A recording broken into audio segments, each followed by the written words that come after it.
Hi guys, this is Raghavendra from BRJ English YouTube channel. एक बार फिर से स्वागत है आप सभी का इस वीडियो लेक्चर में।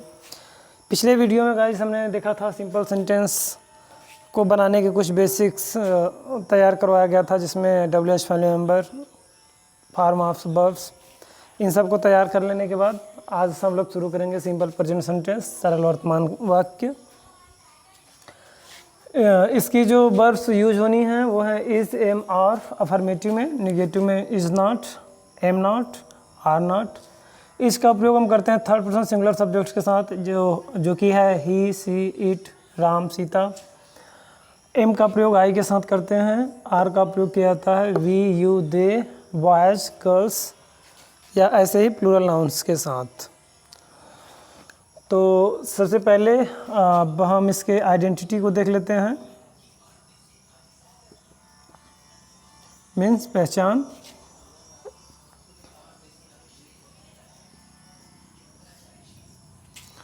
तो सिंपल प्रेजेंट सेंटेंस ये हम पढ़ रहे हैं इसके कैट फर्स्ट को।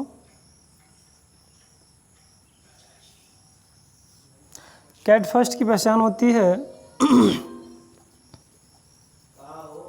Simple present sentence. Simple present sentence के कैटेगरी फर्स्ट के वाक्यों में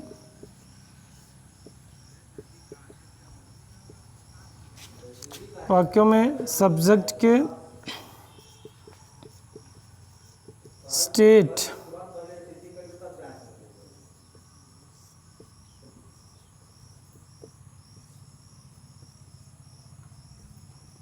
अवस्था, दशा या स्थिति के बारे में बात की जाती है।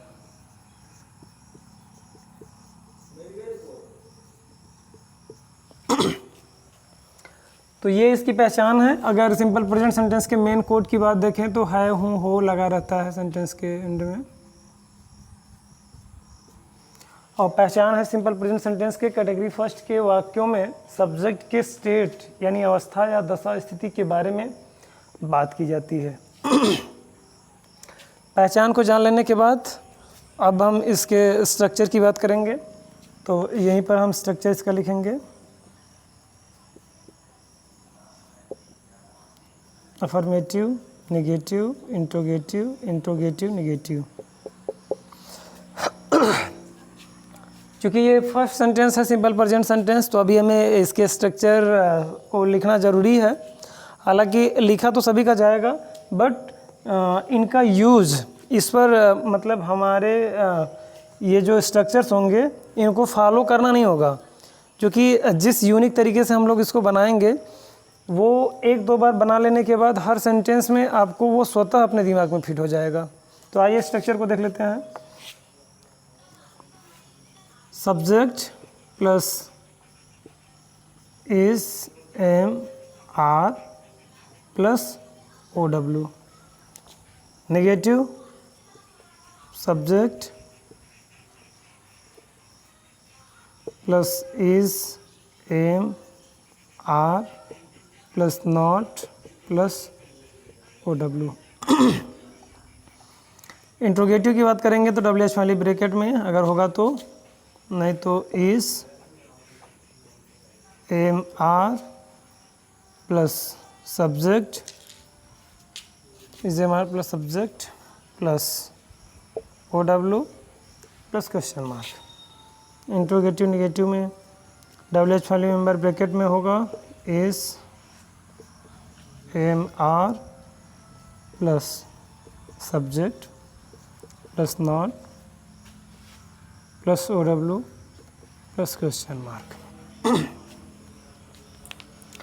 तो गाइस यहीं पर हम समझ लें अफर्मेटिव सेंटेंस क्या होता है, नेगेटिव सेंटेंस क्या होता है, इंट्रोगेटिव सेंटेंस क्या होता है, इंट्रोगेटिव नेगेटिव सेंटेंस क्या होता है। तो अफर्मेटिव सेंटेंस ऐसे सेंटेंसेस होते हैं जिनमें नहीं का प्रयोग नहीं किया गया होता और साथ ही साथ कोई प्रश्न भी नहीं पूछा गया होता। निगेटिव सेंटेंस ऐसे सेंटेंस होते हैं जिनमें नॉट का प्रयोग किया गया होता है, नहीं का प्रयोग किया गया होता है, लेकिन उसमें कोई प्रश्न नहीं पूछा गया होता।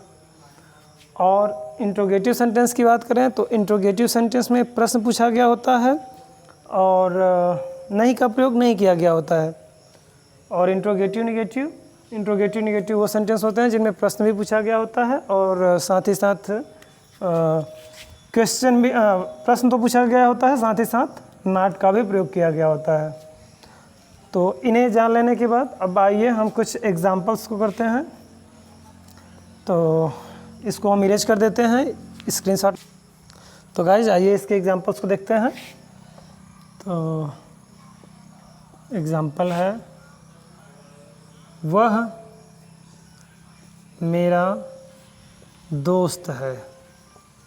वह मेरा दोस्त है। यहाँ पे जो सब्जेक्ट हमारा ही है वो कोई काम नहीं कर रहा। सिंपल सेंटेंस में सब्जेक्ट काम नहीं करता, सब्जेक्ट काम करता है टेंस में। इसमें तो हम केवल कैटेगरी फर्स्ट की बात करें तो केवल हम सब्जेक्ट के स्टेट के बारे में बात करते हैं कि वह मेरा दोस्त है।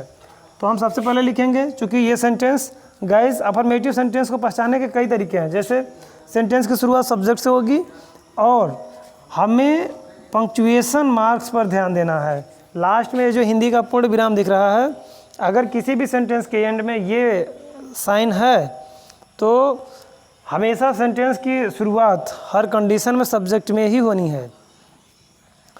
तो गाइस आइए हम बनाते हैं इस सेंटेंस को। तो यहाँ हो जाएगा ही, अफर्मेटिव सेंटेंस का स्ट्रक्चर लगाएंगे तो ही सब्जेक्ट आएगा और ही है तो है की अंग्रेजी यहाँ पे क्या होगी, ही के साथ इज़, इसका प्रयोग करना है। ही, सी, इट, राम, सीता या सिंगुलर कोई नाउन्स हो तो ही इज़। तो गाइस जैसा कि हम जानते हैं कि अगर हमें ट्रांसलेट करना है किसी भी सेंटेंस को तो हम सब्जेक्ट लिखेंगे, वर्ब लिखेंगे, हमारा जो सेंटेंस होगा वो 70% बन जाएगा। देखिए कैसे, ही इज़, वो है, क्या है, तो आंसर आएगा मेरा दोस्त। He is my friend. तो बन गया हमारा ही इज़ माई फ्रेंड, वह मेरा दोस्त है।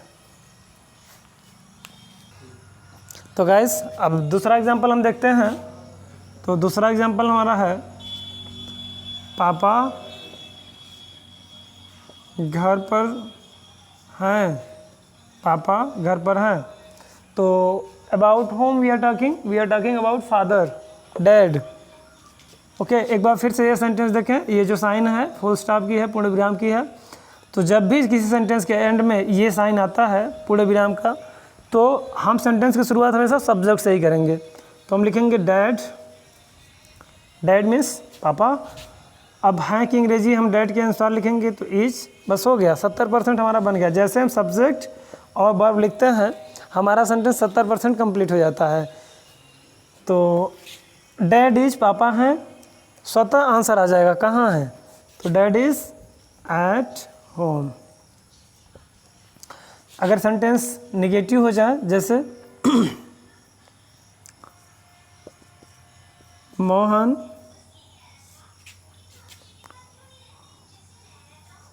मेरा भाई नहीं है,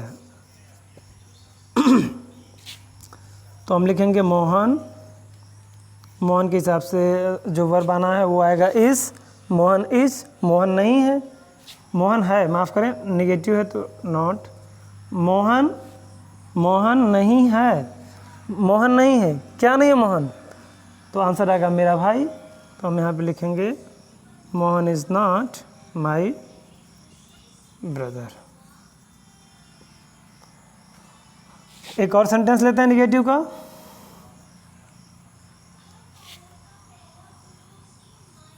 यह किताब बिकी हुई नहीं है। तो किसी भी सेंटेंस में सब्जेक्ट वो होता है जिसके बारे में हम बात करते हैं। तो यहाँ पे इस सेंटेंस में सब्जेक्ट क्या होगा, यह किताब बिकी हुई नहीं है। It means we are talking about home, we are talking about this book. इस किताब के बारे में हम बात कर रहे हैं, तो हो जाएगा दिस बुक। अब दिस सिंगुलर सब्जेक्ट सिंगुलर मतलब सिंगुलर नाउन को डिनोट्स करता है, तो हम यहाँ पे है कि अंग्रेजी फिर से लाएंगे इज़। दिस बुक इज नहीं है तो नॉट।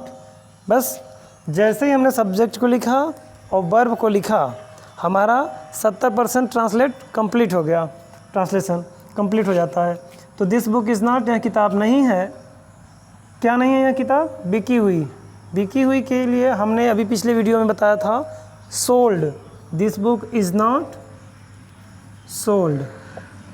हमारा ट्रांसलेशन कंप्लीट। और अब हम देखते हैं कुछ इंट्रोगेटिव सेंटेंसेस। तो इंट्रोगेटिव का एग्जांपल देखते हैं गाइस। तो इसमें हो जाएगा क्या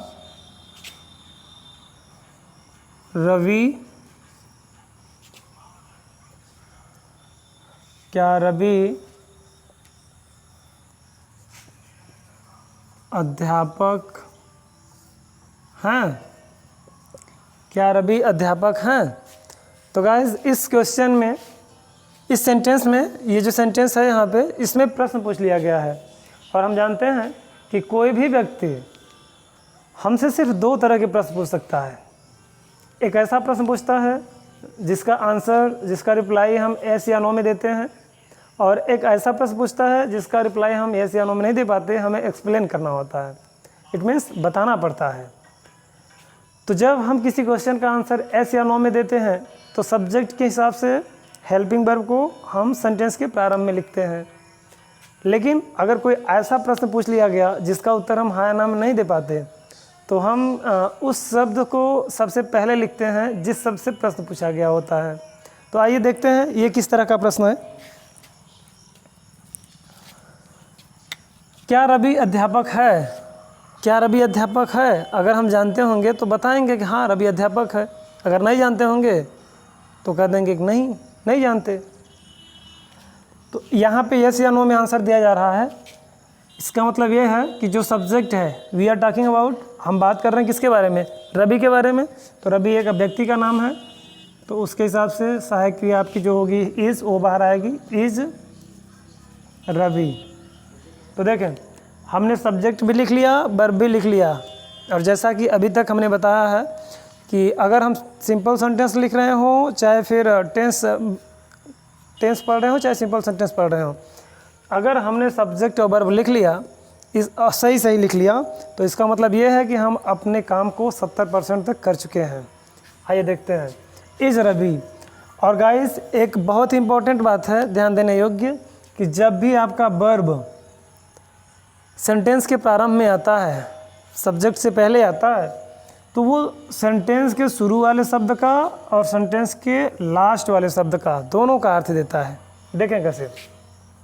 इज़ रवि, इज़ इसलिए है चूँकि ये सेंटेंस यस या नो में इसका उत्तर मिल रहा था, तो यहाँ होगा इसका मतलब क्या, रवि मीन्स रवि, और इज मीन्स है, यानी क्या रवि है, क्या चीज़?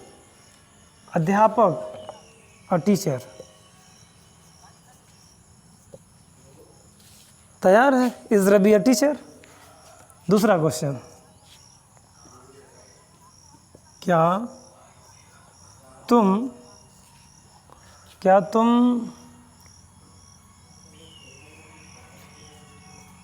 दीपनगर में हो?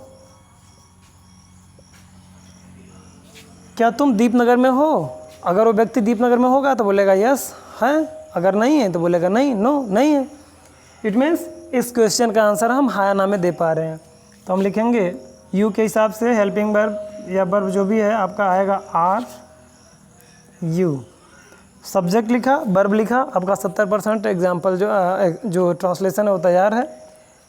क्या हो तुम? क्या तुम हो कहाँ? दीपनगर। तो ये एक लोकेशन, एक प्लेस का नाम है, तो आप लिखेंगे आर यू एट दीपनगर।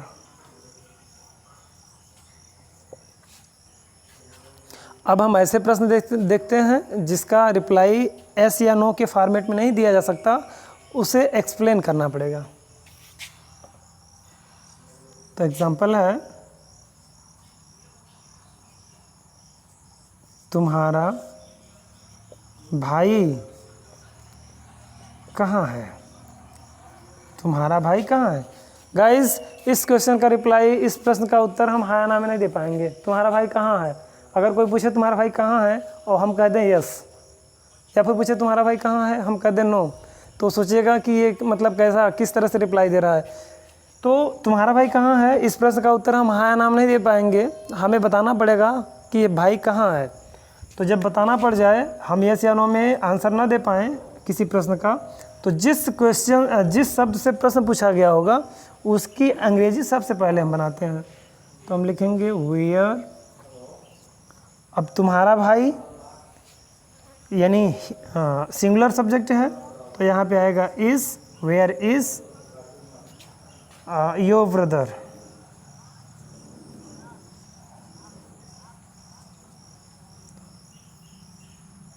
तुम्हारा भाई कहाँ है, आपका सेंटेंस कंप्लीट है, बन गया। तो गाइस, एक दो एग्जांपल और देखते हैं हम इसके। तो गाइस आइए कुछ और देखते हैं।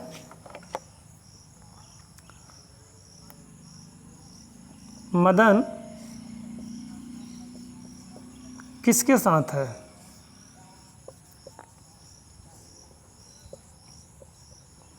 तो अगर कोई कोई व्यक्ति आपसे प्रश्न पूछता है कि मदन किसके साथ है, तो हाँ या नाम तो इसका उत्तर देंगे नहीं, बताएंगे किसके साथ है। तो जब हम यस या नो में किसी प्रश्न का उत्तर न दे पाएँ, तो जिस शब्द से प्रश्न पूछा गया हो उसकी इंग्लिश हम सबसे पहले लिखते हैं।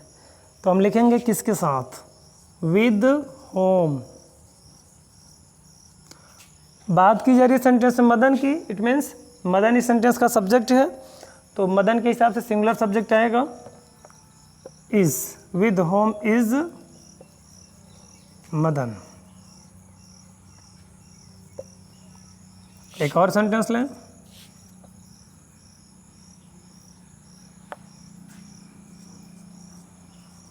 तुम कौन हो? बहुत प्यारा सा क्वेश्चन है। अगर कोई पूछे तुम कौन हो, तो इसका भी रिप्लाई हम हाँ या नाम तो देंगे नहीं, हमें बताना पड़ेगा हम कौन है। तो जिस शब्द से जिस शब्द से प्रश्न पूछा जा रहा है उसकी अंग्रेजी हम सबसे प्रारंभ में लिखेंगे। हम लिखेंगे हु। यू के हिसाब से जो आपका सब्जेक्ट होना होगा, वर्ब लगेगा वार, फिर यू, हु आर यू, हो गया। तो उम्मीद है गाइस आपने बहुत अच्छे से एंजॉय किया होगा ये सिंपल सेंटेंस कैट फर्स्ट आज हमने देख लिया। अब अगली वीडियो हम देखेंगे कैटेगरी सेकंड को।